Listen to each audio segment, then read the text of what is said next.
Welcome! In this video, we're taking a look at everything new in Dash 1.12. We will go through the biggest new features, workflow improvements, and plenty of quality of life updates that make working in Unreal Engine even smoother. Let's get started. First of all, Dash 1.12 adds support for Unreal Engine 5.8. Since 5.8 is still very new, you may run into a few issues. If you find any bugs, please let us know so we can investigate and fix them as quickly as possible. The Vine tool can now grow across scattered objects. Simply assign your scatter as an additional surface in the Vine tool, and your vines will naturally spread onto the scattered meshes. It's a great way to blend vegetation, clutter, and procedural scattering into a much more natural looking result.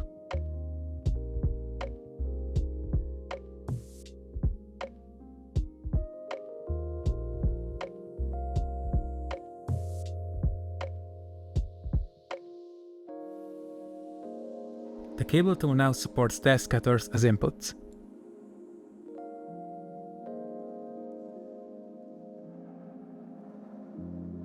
In scatter mode, you can generate cables between scattered objects. All the existing cable tool settings still apply, giving you full control over the final result. We have also cleaned up the cable tool interface. Settings that aren't relevant to the current mode are automatically hidden, making the tool much easier to navigate.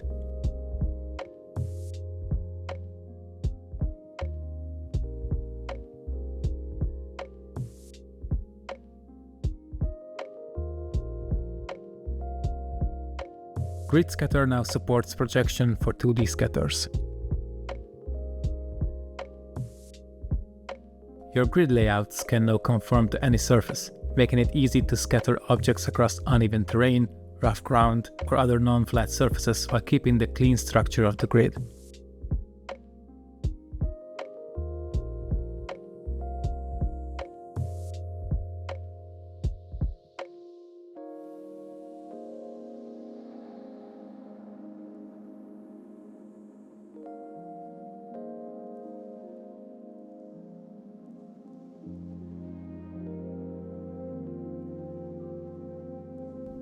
Dash 1.12 introduces two simple but incredibly useful placement actions, place in grid and place in circle. Just select any number of meshes, run one of the actions, and Dash will instantly organize them into a clean layout.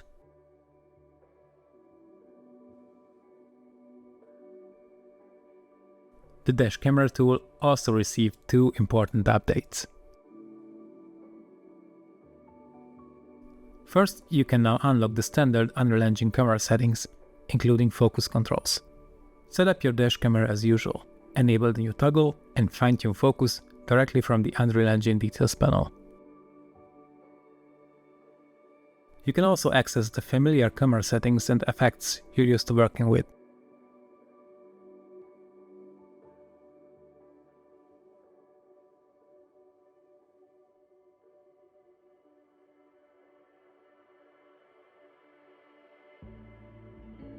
On top of that, all custom dash camera settings can now be animated directly in Sequencer, making it much easier to create cinematic shots while still taking advantage of dash-specific controls.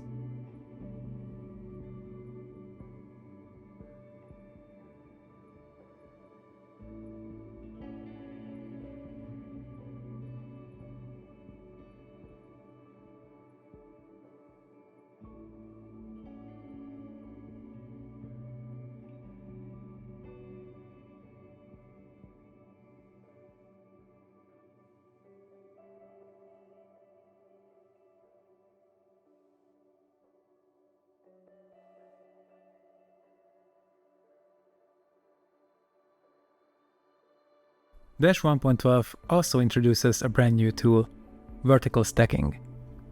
This small but powerful tool lets you quickly generate stacks of objects on selected root actors.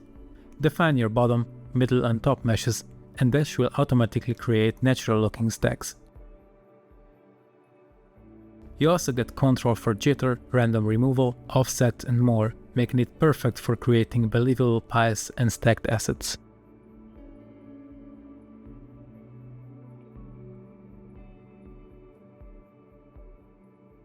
Performance has always been a major focus for Dash, and Dash 1.12 introduces a new execution mode designed to make heavier workflows feel much smoother. By default, Dash uses runtime execution mode, where tools update instantly whenever you make changes.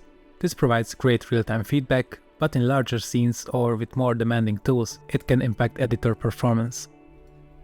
The new Debounce Execution Mode waits until you stop making changes before updating the tool. By default, the delay is set to 100 milliseconds, but you can easily adjust it in the Dash preferences. When multiple meshes are assigned to a single scatter table slot, you can now expand the drop-down list to see exactly what's inside. From there, you can quickly select or remove individual meshes without rebuilding the entire slot.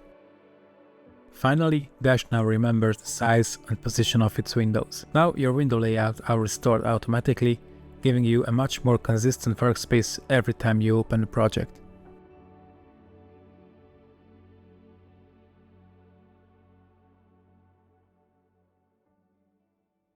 And those are some of the highlights from the Dash 1.12 update. Let us know which new feature is your favorite, and if you have any feedback or ideas for future updates, we'd love to hear them.